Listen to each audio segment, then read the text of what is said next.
ပရိသတ်များအားလုံးပဲမင်္ဂလာပါရှင်။ကျမတို့ရဲ့ YM Audiobook Channel လေးကနေပြန်လည်ပြီးတော့မှကြိုဆိုလိုက်ပါတယ်။ကျမတို့ရဲ့ Channel လေးမှာကတော့ပရာလောကနဲ့တဲထိရှင်ဖို့ဇာတ်လမ်းကောင်းလေးများကိုနေ့စဉ်တင်ဆက်ပေးနေတာကြောင့် Channel လေးကိုလည်း like and subscribe လေးလုပ်ထားပေးကြပါအောင်နော်။အားလုံးကိုကျေးဇူးတင်ပါတယ်ရှင်။ဒီနေ့မှတင်ဆက်ပေးသွားမယ့်ဇာတ်လမ်းလေးကတော့စာရေးသူရင်မင်းကန့်ဘလူရေးသားထားတဲ့ဘွားမဲ့စိန်နဲ့ရွာပြင်မှနှုတ်ရင်ဆိုတဲ့ဇာတ်လမ်းလေးပဲဖြစ်ပါတယ်။ဒါဆိုရင်ဇလန်လေးကိုခုပဲစတင်လိုက်အောင်ပါဟဲ့မီဆန်ဘယ်တော့အော်မတ်ဝင်ကျုပ်တောင်ဝိုင်းကိုမြေပဲသွားနှုတ်မလို့တော့မြေပဲတွေရသလားဟဲ့ဒီနှစ်ကမြေပဲကောင်းတယ်မရဲ့အေးပါအေးသွားစရာရှိတာကိုသွားကျုပ်ကဘာရင်မဟုတ်ပါဘူးလှမ်းနှုတ်ဆက်တာဟုတ်ပြီတော့ရေဒါဖြင့်ကျုပ်သွားလိုက်အောင်မယ်ခြံဝိုင်းတွင်ကနေခေါ်ပြီးတော့တော်ဝင်းကမီဆန်ကိုစကားလှမ်းပြောနေခြင်းမှာမီဆန်ဆိုသူကတော့သူ့ရဲ့လူရကိုထွက်သွားပါပြီဘသူနဲ့စကားပြောနေရလဲအေး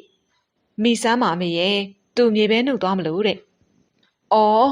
အေးဒါနဲ့နင့်သမီးရောဘယ်သွားနေရတော့ဟဲ့။ပေါက်စာမတို့နဲ့သွားကစားတယ်လေ။အော်အေးပါဒါမို့ကလေးမအောင်မတွေ့တာ哦အေးဟုတ်ပါအမေရဲ့ညီမအဖော်ရီမင်းနေလေရဲ့သူ့ဖော်မင်းတာအရေးမဟုတ်ဘူးကစားရင်ရန်ဖြစ်လာရင်ကျုပ်ကပဲလူကြီးချင်းဝင်ရန်ဖြစ်ရသေးတာညီကကဲလုံးတာပါအေးဘက်နဲ့ကလေးချင်းရန်ဖြစ်တာလူကြီးတွေပါရတယ်လို့ဘွားမဲစိန်ပြောလို့မှဒေါ်ဝင်းကောင်းငုတ်ပြီးတော့မိဖို့ချောင်းထဲဝင်သွားတော့တယ်အဲလိုမှမဟုတ်ရင်ဘွားမဲစိန်ရဲ့စူပူမှုကိုဒေါ်ဝင်းခံရတော့မှဖြစ်တယ်အညာမိုးကတဖြောင်းဖြောင်းနဲ့ကြာဆင်းနေခဲ့တယ်မိုးတိမ်ဆိုင်တို့ကထူထပ်နေပေမဲ့မိုးကတော့တဖြောင်းဖြောင်းသာရွာသွန်းနေတယ်နှုရင်ဟဲ့နှုရင်ရှင်းမေထမင်းဦးတဲ့နေတဲ့နှုရင်ကိုမိခင်ဖြစ်သူဒေါခင်သိန်းကအော်ဟစ်ပြီးတော့ခေါ်နေတယ်။နှုရင်ကလည်းတဲလဲစထမင်းဦးကိုမိဖို့ဘွားကနေကတုံကရင်ချလိုက်ပြီးနောက်တဲရင်အပြင်ဘက်ကိုထွက်လာခဲ့ရှာတယ်။တဲရင်အပြင်ကိုရောက်တဲ့အခါခါးရီကိုထောက်ပြီးတော့ဒေါသတကြီးဖြစ်နေတဲ့မိခင်ဒေါခင်သိန်းကြောင့်နှုရင်လက်ပြားချီပြားတို့အေးဆက်ဆပြုလာခဲ့တယ်။သူရဲ့တုံရင်လူလူအတန်ကိုထိန်းလိုက်ပြီးတော့အမေဘာဖြစ်လာလဲအရွယ်ရောက်ပြီးဖြစ်ပေမဲ့နှုရင်သူမအတွက်တူဦးသေးသောတန်ရောစင်ကြီးဖြစ်တဲ့မိခင်ကြီးကိုချစ်ကြောက်ယူသေးရှာတယ်။ဒေါခင်သိန်းကလည်းနှုရင်ပေါ်ချုပ်ချယ်လုံးနေမိခင်ဖြစ်သူကိုလေတော့လိုက်ပြီးတော့ရှာဖွေကျွေးမိပေမဲ့နှုရင်ကိုဒေါခင်သိန်းကထိတ်ကနေရှိရိုက်ဟဲ့ဆဲဟဲ့ပြုလုပ်တတ်သူဖြစ်တယ်။ခုလေဘာအကြောင်းဆိုတာနှုရင်မသိသေးပေမဲ့မိခင်ရဲ့လက်ဆွဲတော်ကျိန်လုံးကြီးကိုနှုရင်မြင်အောင်နေမိပြီ။နေမနေ့ညဘယ်ကိုသွားသေးလဲ။အရှင်မနေ့ညကျုပ်အမေနဲ့တူအိတ်နေရလေကျုပ်ကဘယ်ကိုသွားရမှာလဲဟဲ့ကောင်မနေမညာနဲ့မနေ့ညနေ့ကိုရွာပြင်ဘက်မှာတွေ့တဲ့သူရှိတယ်မှန်ဖြေနော်မဖြေညီငါကြောင့်ပိုသိမယ်မှတ်အိုးအမေရဲ့ကျုပ်မညပါဘူးကျုပ်ညဘဲမှမသွားပါဘူးတော့တကယ်ပါဒါဆိုမနေ့ညကြော်ဖေတို့တွေ့တာနေမဟုတ်တော့ဘသူတော့ရွာပြင်ကနေရွာထဲကိုခတ်တုတ်ဝင်ပြေးသွားတာတွေ့တယ်လို့သူတို့ကပြောလိုက်တာညီငါ့ကိုမညာနဲ့နော်ရွာပြင်မှာဘယ်ကောင်နဲ့သွားချင်းတွေ့နေရလဲဟမ်ဒါကြော်ဖေးတို့ညာတာမေကျုပ်ဘဲမှမသွားဘူးအေးညာထားငါကြိမ်လုံးနဲ့နင်းနဲ့အတွေ့ပဲအမေကျုပ်တကယ်ပြောတာပါအမေရဲ့ကျုပ်မညာပါဘူးတော့ဒေါခင်သိန်းကသူ့ကိုညားလိမ့်မလားဆိုပြီးဒေါသတကြီးနဲ့အိမ်နေရံမှာထောင်ထားတဲ့ကြိမ်လုံးကိုအပြေးယူပြီးနှုရင်ကိုရိုက်လိုက်တော့တယ်အမလေးတော့အမေရဲ့ကျုပ်မညာပါဘူးတော့အမလေးနားလိုက်တာအမေရဲ့ဒေါခင်သိန်းကဒေါသတကြီးနဲ့ကြိမ်လုံးနဲ့ထပ်မံပြီးတော့ရိုက်ပြန်တယ်နှုရင်ကလည်းလက်ဖြင့်ကာလိုက်ဝိုင်းထဲကိုပက်ပြေးလိုက်နဲ့ဒေါခင်သိန်းရဲ့ကြိမ်လုံးကိုရှောင်နေပါတယ်ဒေါခင်သိန်းကလည်းဒေါသတကြီးနဲ့လိုက်ရိုက်လျောက်နှုရင်ကလည်းခြံဝိုင်းထဲမှာလှည့်ပတ်ပြေးနေရှာတယ်သားမီးနှစ်ယောက်ရဲ့အော်တန်များကြောင့်အိမ်နီးနားချင်းများဒေါခင်သိန်းကိုဝိုင်းပြီးတော့ဆွဲယူကြရတယ်ထိုအခါမှနှုရင်အရိုက်ခံရလွတ်ပါတယ်အဲ့ကောင်မအောင်ညရွာပြင်မှာတွေ့တယ်လို့ကြော်ဖေတို့ကပြောတယ်ကျုံမေးတာကိုတင်းရမဖြေပဲညာနေလို့ရိုက်လိုက်တာအဲ့လိုဒေါခင်သိန်းကပြောလိုက်အောင်ဘေးချံဝိုင်းမှာအကြီးဦးကညီးမေပြောဟုတ်သလားနှုရင်အဲ့လိုမေးတဲ့အခါမှာတော့နှုရင်ကခေါင်းကိုတဆက်ဆက်ခါလိုက်ပြီးမဟုတ်ဘူးကျုပ်ဘဲမှမသွားပါဘူးအကြီးရဲ့ကျုံညာအမေနဲ့တူတူအိတ်တာဘဲမှမသွားပါဘူးတော့နှုရင်ပြောတာကိုအကြီးဦးကခေါင်းကိုတဆက်ဆက်ညှိရင်လေညီသမီးကမသွားဘူးပြောနေတာပဲခင်သိရဲ့ဒီကလေးမငါတို့မျက်စိရှိတယ်အရွယ်ရောက်တာပါအေးဒီလိုတွေသွားလာတာမရှိပါဘူးကြော်ဖေတို့အမြင်မားတာနေမှာပါအဲ့ဒီကောင်တွေကငမူးငယူတွေအေး ညီမို့သူတို့ပြောတာယုံပြီးတော့ကိုသမီးကိုရရတယ်လို့ဟုတ်ပါမခင်သိရဲ့တော်ရလေအရေးဦးရဲ့စကားကိုကြံတဲ့သူများဝင်ပြီးတော့ထောက်ခံကြတယ်ထိုအခါမှဒေါခင်သိန်းလည်းစိတ်ကိုလျှော့ချလိုက်တော့တယ်ဒါပေမဲ့နောက်ရက်များမှာနုရင်ကိုညဘက်တိုင်းရွာပြင်မှာတွေ့တယ်ဆိုတဲ့သတင်းကတယောက်မကပြောလာကြတော့ဒေါခင်သိန်းနုရင်ကိုရိုက်နှက်မိပြန်တယ်နုရင်ကလည်းဖះပေးပေးကြမ်းပေးပေးပါမေရဲ့ကျုံညဘက်ဘဲမှမသွားပါဘူးတော့အဲ့လိုညင်းမြဲတိုင်းညင်းလေတယ်ဒေါခင်သိန်းခင်ဗျာလည်းရိုက်နှက်ရတာတော့မှခြေကုံလက်ပန်းကျနေရှာတယ်ရွာပြင်မှာညဘက်ဆိုတူးတဲသွားလာနေတဲ့နုရင်ကိုလည်းရွာလူချို့တွေ့နေကြစမြဲပါဘွာကျုပ်တို့ဝင်လာပြီနော်အော်မောင်တိုးတို့လာကြမောင်တိုးနဲ့တူမောင်အောင်ရောလိုက်ပါလာတယ်ဘွားမဲစိန်ထိုင်နေတဲ့ကွက်ပြစ်မှာဝင်ထိုင်ကြပြီနော်အလဲလာကြတာလားကွဘွားမဲစိန်မိတဲ့ခါမှာတော့မောင်တိုးကပြုံးဆားဆားမျက်နှာထားနေသူ့ရဲ့ခေါင်းထိပ်မှာရှိတဲ့ကျစ်ဆန်မီလေးကိုလက်နဲ့ဆွဲနေတယ်အဲ့လိုနေရင်မောင်အောင်ကိုကြည့်ပြီးအောင်ကိုကြီးအောင်အရေးလို့ပြောရမှာပေါ့ဘွားရဲ့ကိုကြီးအောင်ပြောလိုက်လေဗျာမောင်တိုးရဲ့စကားကြောင့်ဘွားမဲစိန်ကသူ့ဖွာရှိုက်နေတဲ့ဆေးလိပ်ကြီးကိုလက်ကနေချလိုက်ပြီးအထူးဆန်းပါလားဟဲ့ဘာများလဲမောင်အောင်မိမတောင်ဖို့ဘွားကိုလာခေါ်ကြတာများလားအဲ့လိုမိတော့မောင်အောင်တယောက်ပြပြတလဲနေအာမဟုတ်ပါဘူးဘွားရာ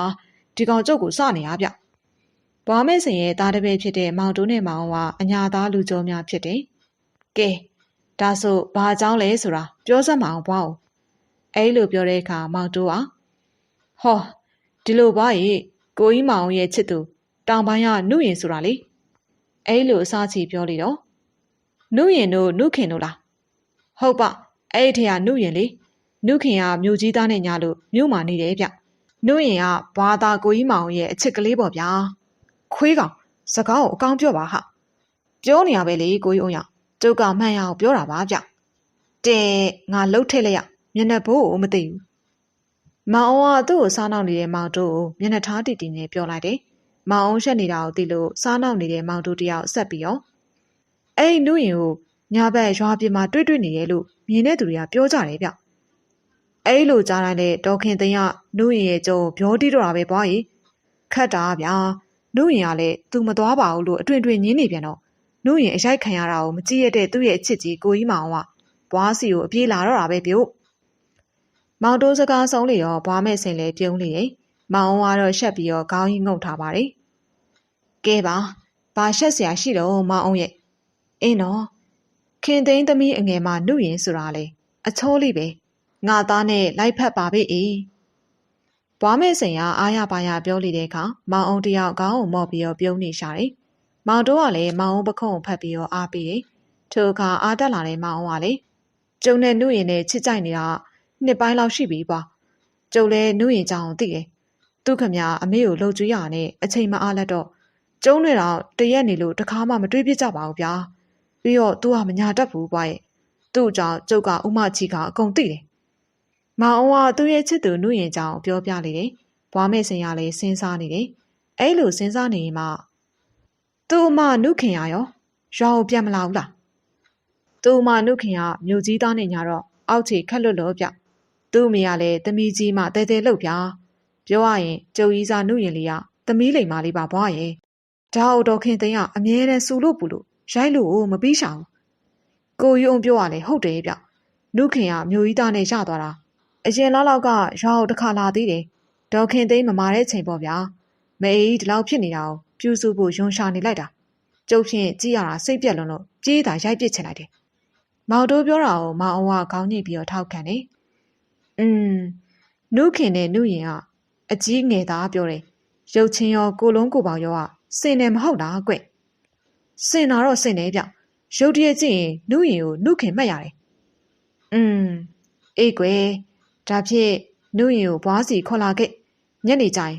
သူ့အမေလည်းခေါ်လာခဲ့ကြပေါ့ကျုပ်တို့အဖြေရှာတွေ့မှာပေါ့နော်ဘွားကိုကြီးအောင်ကလည်းစိုးရင်လာရောဗျာဘွားပြောသလိုသာလုပ်ပါခမားအချစ်ဦးနုရင်အရိုက်မခံရတော့ပါဘူးဗျတဲအေးပါငနွားရာမင်းဖြစ်မရှိတိုင်းငါ့ကိုလာနောက်မနေစမ်းပါနဲ့ကွာဘွာကျုပ်ကိုပြောတာကြားလိုက်တာဗျသူ့မှာရေးစားလေးရတော့ကျုပ်ကိုဖြစ်မရှိတဲ့ကောင်ကြီးဆိုပြီးပြောနေတာဒီမှာကိုကြီးအောင်ကျုပ်ကဘွားသွားတဲ့ခီးတန်းကိုလိုက်ပါပြီးတော့ရေးစားဖို့မိနေရမယ့်အရေးတွေကို မတွေးကျင်လို့မထားတာပါဗျာအစကလေးကကျုပ်သာထားရင်လေအခုကိုကြီးအောင်ရီစာနှုတ်ရင်ဆိုတော့ကျုပ်အရင်ရပြီးပြီဗျဘာကွာဟဲ့အော်ဒီကလေးတွေနဲ့ညနေမှလာမယ်ဘွားကြီးခုတော့ပြေးပြီပြုတ်အေးမင်းလွတ်အောင်ပြေးမပြေးရင်ငါ့ရဲ့လက်စာမင်းတွေ့ပဲမောင်တိုးတယောက်မောင်အိုးကိုစားနောက်ပြီးတော့ထွက်ပြေးသွားပါတယ်မောင်အိုးကလည်းမောင်တိုးနောက်ကိုအပြေးလိုက်သွားလေတယ်အဲ့ဒီမြင်ကွင်းကိုကြည့်ပြီးတော့ဘွားမဲဆင်ရဆက်လက်ကြီးကိုဖွာရှာရင်နဲ့အတွေးထဲမှာမျောပါနေခဲ့တော့တယ်ညနေပိုင်းအချိန်မှာမောင်တိုးတယောက်ဘွားမဲဆင်အိမ်ကိုရောက်နေခဲ့တယ်တော်ဝင်းနဲ့ကိုပြစ်မှာစကားပြောနေကြချိန်ဘွားမဲဆင်ရဖျားခန်းမှာတရားထိုင်နေခဲ့တယ်ထို့စဉ်မောင်အောင်နဲ့နှုတ်ရင်တို့သားမိရောက်လာကြတယ်ဟောကိုယုံတို့မိသားစုရောက်လာကြပြီလားဗျဟာဒီကောင်မောင်တိုးစကားကြောင့်မလို့မောင်အောင်ကလှမ်းကောက်လိုက်တယ်လို့နှုတ်ရင်ကရှက်ပြုံးပြုံးနေဒေါခင်သိန်းကတော့မောင်တိုးကိုမျက်စောင်းလန်းထုတ်လိုက်တော့ဒေါ်ဝင်းတယောက်ရှိမုန်းနေရှာတယ်ကဲအမားတို့ထိုင်ကြတော့ထိုင်ကြအေးကွယ်ဘွားအခေါ်ရဲဆိုလို့လာခဲ့ကြတာဒေါခင်သိန်းနဲ့နှုတ်ရင်ကကိုပြစ်ခင်မှာဝင်ထိုင်ကြလေတယ်မောင်တိုးကကိုပြစ်ခင်ရဆင်းပြီးနဘေးမှာရှိတဲ့ထလက်ခုံမှာထိုင်နေမောင်အောင်ကလည်းမောင်တိုးနီးတူထလက်ခုံတစ်ခုမှာထိုင်နေခဲ့တယ်အမေကဒီနေ့မှညနေပိုင်းဖျားကန့်ဝင်နေတာအေးခါတိုင်းဆိုညပိုင်းမှာဖျားကန့်ဝင်လေးရှိတာကြည့်ရတာတခုခုအရေးကြီးနေရထင်တယ်ဟုတ်လားအေးဒေါ်ဝင်းစကားကြောင့်ဘွားမဲစင်ကိုစောင့်ဆိုင်နေကြတယ်တိတ်မကြလိုက်ပါဘွားမဲစင်ဖျားကန့်ထွက်ပြီးကိုပြစ်ကင်စီကိုရောက်လာခဲ့တော့တယ်ဘွားမဲစင်ရောက်လာတော့ဒေါ်ဝင်းကိုပြစ်ကနေဆင်းပြီးနေရာဖယ်ပေးရှာတယ်ခင်သိန်းတို့တော်မှရောက်နေကြပြီပေါ့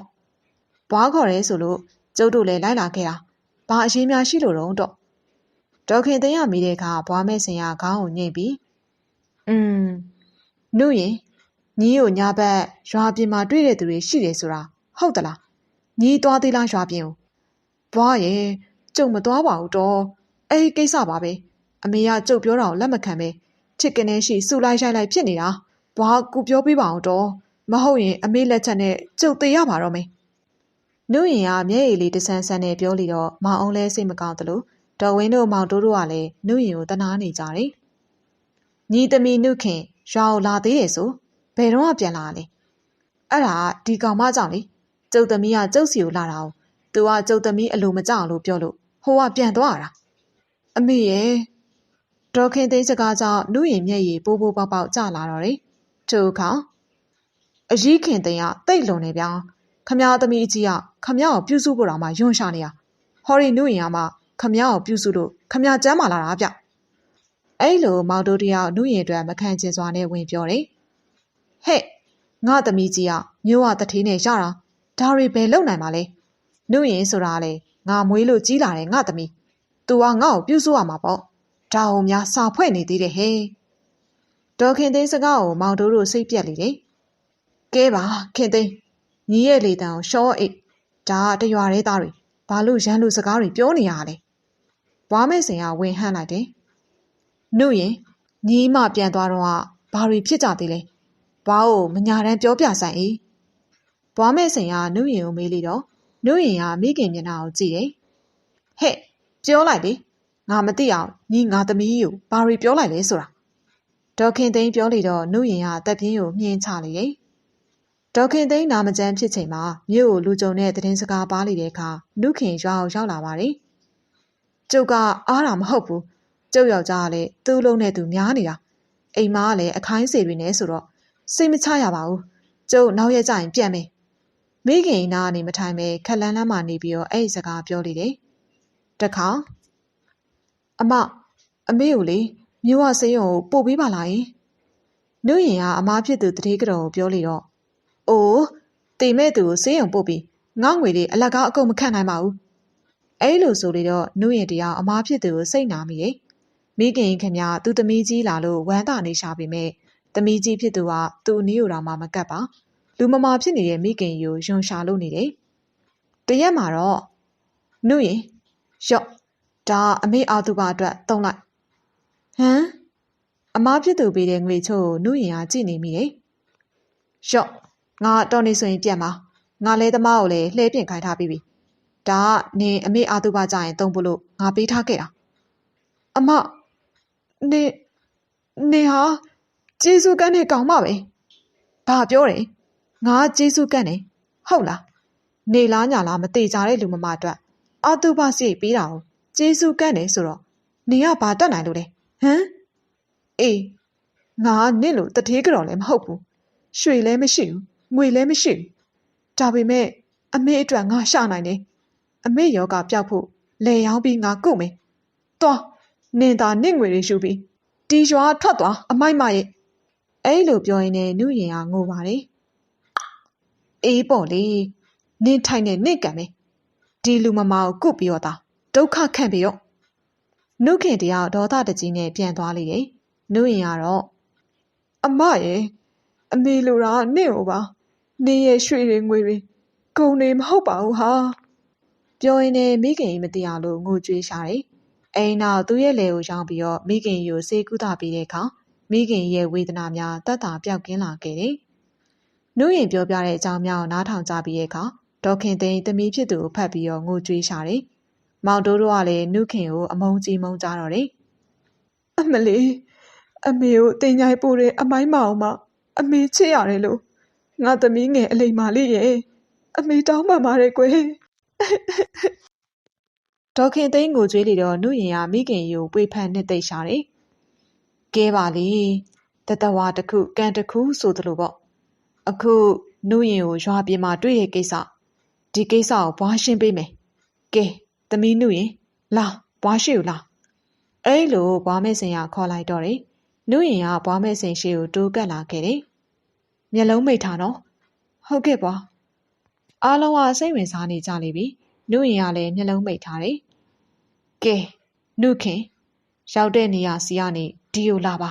ဘွားခေါ်တယ်လာပါပြောရင်းနဲ့နှုတ်ကတဖွာဖွာနဲ့ဂါရာချို့ရွတ်ဆိုတယ်ခဏလောက်ကြာလေတော့မျက်လုံးမိတ်ထားတဲ့နုရင်ရဲ့ခန္ဓာကိုယ်ကတုန်ခါလာတယ်ရောက်ပြီလားဘွားမဲစင်အမေကိုကောင်းညိတ်ပြတယ်နုရင်မျက်လုံးများဖွင့်လာပြီးတော့ဘေးဘီကိုစူးစမ်းစွာကြည့်ပြန်တယ်ပြီးလေတော့ဒေါခင်သိန်းစီကိုကြည့်ရောက်သွားပြီအမလေးအမေရဲ့သမီးကိုကဲပါဦးအမေရဲ့ရုတ်တရက်ကြီးနုရင်တယောက်ဒေါခင်သိန်းကိုကြည့်ပြီးတော့ရှိုက်ကြီးတငယ်ငိုကြွေးတော့တယ်ဟဲ့သမီးနုရင်ဘာဖြစ်တာလဲဘွားလှုပ်ပါအောင်ကျုပ်သမီးဘာဖြစ်တာလဲမသိဘူးဒေါခင်သိန်းပြောလိတော့ဘွားမဲစင်ရလက်ကပြပြီကဲနုခင်ညီเจ้าကိုပြောပြလိုက်ပြီတော့အဲ့လိုပြောလိရငိုကြွေးနေတဲ့နုရင်ကခေါင်းကိုညှိပြပြီအမေကျုပ်နုခင်ပါဟင်သမီးကြီးနုခင်ဟုတ်ရဲ့လားဟုတ်ပါတယ်အမေကျုပ်နုခင်ပါကျုပ်အမေကိုစော်ကားမိလို့ကျုပ်ခံရတာကျုပ်နုရင်နဲ့ရန်ဖြစ်ပြီးမြို့ကိုအပြန်လမ်းမှာကျုပ်တို့စီးလာတဲ့နွားလေးကိုဓမြတိုက်ခံရလို့ကျုပ်ကိုတက်ပြီးပစ္စည်းတွေလူသွားကြတယ်အမေရဲ့ဒါကိုကျုပ်ယောက်ျားသိပေမဲ့တင်းကနောက်မရယူပြီးကျုပ်အတွက်ဘာကုသိုလ်မှလုပ်မပေးဘူးကျုပ်လည်းအမေတို့ရွာထဲကိုဝင်ချင်ပေမဲ့ဝင်မရလို့ရွာပေါက်မှာပဲတဝဲလေးလေးဖြစ်နေရတာနုခင်ကသူ့ရဲ့ဖြစ်ကိုငိုကြွေးနေပြောပြရှာတယ်နားထောင်နေကြသူများလည်းစိတ်မကောင်းဖြစ်နေကြမိတယ်အဖြစ်ဆိုးလာပါလားသမီးကြီးရဲ့အခုလေဘွားခေါ်လို့သာကျုပ်လာလို့ရတာကျုပ်ဘဝကံကအတော်ဆိုးပါတယ်အမေရဲ့ဘာမှမပူနဲ့အေးအမေညီအတွက်ကုသိုလ်ကောင်းမှုတွေလုပ်ပေးမယ်နော်သမီးအမေလုပ်ပေးမယ်အေး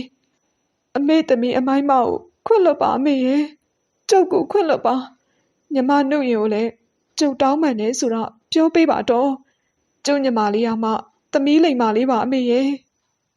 နုခင်ပြောတာများကိုဒေါခင်သိန်းငိုကြွေးနေမှခေါင်းညိတ်ပြရှာတယ်ဒါဖြင့်ကျုပ်သွားတော့မယ်အမေကျုပ်အတွက်ကုသိုလ်လေးလုပ်ပေးပါအမေရဲ့စိတ်ချပါအေးအမေနဲ့ညီညီမညီအတွက်ကုသိုလ်ကောင်းမှုလုပ်ပေးပါမယ်ဒေါခင်သိန်းစကားဆုံးတော့နုခင်ကဟွာကနေတန်းပြီးတော့နုရင်ရဲ့ကိုယ်တွင်းကနေထွက်သွားတော့တယ်တတိမရသေးတဲ့နုရင်ကိုဒေါခင်သိန်းကထွေးပွေထားပါတယ်ပွားမဲ့ဆင်ကသူ့ရဲ့ရေမှန်နဲ့နုရင်ရဲ့မျက်နှာအထက်ပတ်ဖြန်းပေးလိုက်တယ်ကျုပ်သမီးအဖြစ်ကဆိုးလာပါတော့ဘွားရဲ့ဒီမအေးပဲစိတ်နဲ့နေရပါမလဲတော့ဒေါခင်သိန်းစကားကြောင့်ဘွားမဲ့ဆင်ခေါင်းကိုညှိပြီးတော့တက်ပြင်းချလိုက်တယ်သူကံပါတလောက်ပေါ့အေးသူ့အတွက်တတ်နိုင်တဲ့ဘက်ကသာကိုရီးယားလှုပ်ပေးကြရုံပေါ့ဟုတ်ပါတယ်ဘွားရဲ့ဒေါခင်သိန်းမျက်ရည်များကျဆင်းနေတယ်အမေဘာဖြစ်တာလဲနှုတ်ရင်တတိယလာပြီးတော့ငိုကြွေးနေတဲ့မိခင်ဖြစ်သူကိုမေးလိုက်တယ် နှုတ်ရင်မေးလေတော့ပို့ပြီးတော့ငိုကြွေးကသမီးရဲ့ညီမနှုတ်ခင်ဓမြတက်လို့သေပြီအေးညီမကြီးသေချပြီသမီးရဲ့ရှမ်းမမနှုတ်ခင်သေပြီဟုတ်ရလားမေရဲ့ဟုတ်တယ်နှုတ်ရင်အစောကဘွားအနေမနှုတ်ခင်ဝိညာဉ်ကိုခေါ်ပြီးတော့မေးပြီးသွားပြီဟာမောင်တိုးကဝင်ပြောလိုက်တယ်ဟမ်အမေမတကယ်မရှိတော့ဘူးပေါ့ဟုတ်ပါတယ်ဆိုအေးညီအမအမေတို့ခွဲသွားပြီသမီးရဲ့ဒေါခင်သိန်းနဲ့နှုတ်ရင်တို့ဖတ်ပြီးတော့ငိုကြွေးကြပြန်တယ်ဓမြတက်လို့တည်တဲ့သမီးဖြစ်သူအတွက်အမားဖြစ်သူအတွက်ယူကျုံမရဖြစ်နေကြရှာတယ်ဒီလိုနဲ့သားမင်းနှစ်ယောက်နှုတ်ခင်အတွက်ရည်စူးပြီးအလူတန်းများကိုလုပ်ပေးကြတယ်နှုတ်ခင်ရေငါသမီးရောက်လျာဘဝမှာဒီလိုအဖြစ်ဆိုးမျိုးနဲ့ဝေးပါစေအေးတန်ခါများကိုပင်ပြီးတော့အလူတန်းလို့အမျှပေးဝေပြီးနောက်ဒေါခင်သိန်းရဲ့ရင်တွင်ကဆူတောင်းပေးတဲ့အတန်ပဲဖြစ်ပါတော့တယ်ပရိသတ်များရှင်ဇလန်းလေးကတော့ဒီမှာပဲပြီးဆုံးသွားပါပြီ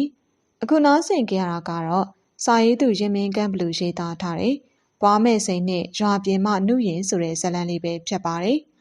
နောက်ရက်ဒီမှာလည်းဇလန်းကောင်းလေးတွေကိုနားဆင်ကြနေဆိုရင်တော့ channel လေးကို like and subscribe လေးလုပ်ထားပေးကြပါအောင်နော်အားလုံးကိုကျေးဇူးတင်ပါတယ်ရှင်